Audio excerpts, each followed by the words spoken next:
So I spend a whole day, like 3 hours, driving to 4 Targets and 3 Walmarts, all in an attempt to find figures, and all I can find is a ton of Landos. My wife, Mrs. Paul's Collectibles, goes out for some errands and just drops by one of the Walmarts, and she finds this. Let's get into these.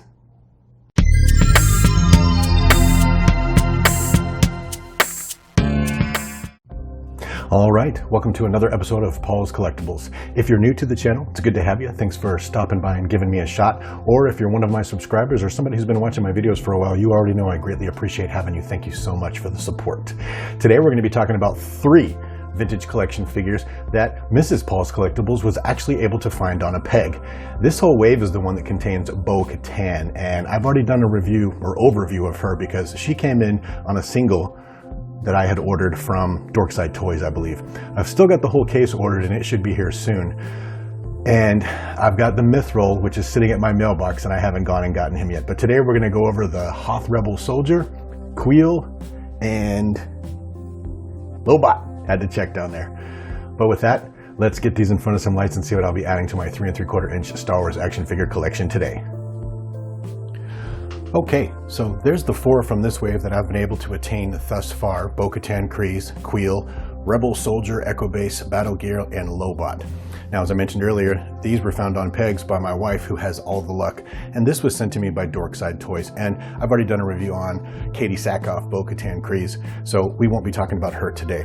And then finally, I need the Mithril, which is coming in a package, which is just waiting for me to go pick it up, and then the case will hopefully have, obviously we'll have Bib Fortuna, and that will round out the wave. But let's get a better look at these figures. Okay, we're going to start off with Kuill from The Mandalorian. You got the Star Wars Mandalorian logo up there, obviously. The Kuill name pill is like a turquoise blue color. That's really good looking with that same color background. And this card is just awesome. I really like it. They did such a good job on that. It really gives him that haughty look that he has, and looks like he's just about to say, "I have spoken," like he did so many times to Mando when he was helping out. But what a great card. Looks like we're on his home world, where Mando first runs into him in the first episode. But let's get a better look at this figure. So as you can see, Kuill is a tiny little guy, but once again, especially at this scale, they did such a good job on such a small figure and getting all that little detail in his face. His goggles are 2-colored. They have the silver lining around the top of them. His face is spot on. Looks really good. The clothing, for what they've done here, actually I like it. There's not a lot of relief color, but it looks really good. And he comes with his blaster and his backpack here. And if you turn him, you can see not much else is in there. But once again, great job on that. And Kuill is VC223. Next up we have the Rebel Soldier Echo Base Battle Gear, otherwise known as the Hoth Rebel Soldier. And this one is great. It has that classic Star Wars Empire Strikes Back logo. I like the orange, once again, that they've used for the name pill here and for behind the figure. And that card is awesome. This guy looks like he does not trust us, giving us the side eye, maybe a little upset with what's going on there. So this is obviously a classic card that I think they've used before when they did this figure. But let's get a close-up look at him. And I gotta tell you, sometimes I feel like maybe I'm gushing too much, but man, these 3 3/4 inch vintage collection figures sure have come such a long way. Look at the intricate detail on his goggles and his hat. The 2 colors there, you can see the yellow tint, which is faithful to the photo that we're getting there. The vest has like the little quilted lines in it. His comm badge or rank plaque or whatever that is has all the little different colors. His arms and his legs, they're white, but they're not super pure white. They've got a little bit of relief color on them, which makes them look a lot realer, if that's a word, than you would otherwise expect. Now the boots are a little black. I was hoping for maybe a little snow thrown on there or something, but overall, once again, this is such a great figure. And he comes with his 1 blaster. And on the sides here, you can see that his cuffs are gray, and he has a holster, which it would appear can be used to hold that blaster. But once again, what a great figure. They did such a good job on this. Look at that face. And since the Hoth Rebel Soldier is a repack, he is VC68, well out of the line where we're at right now.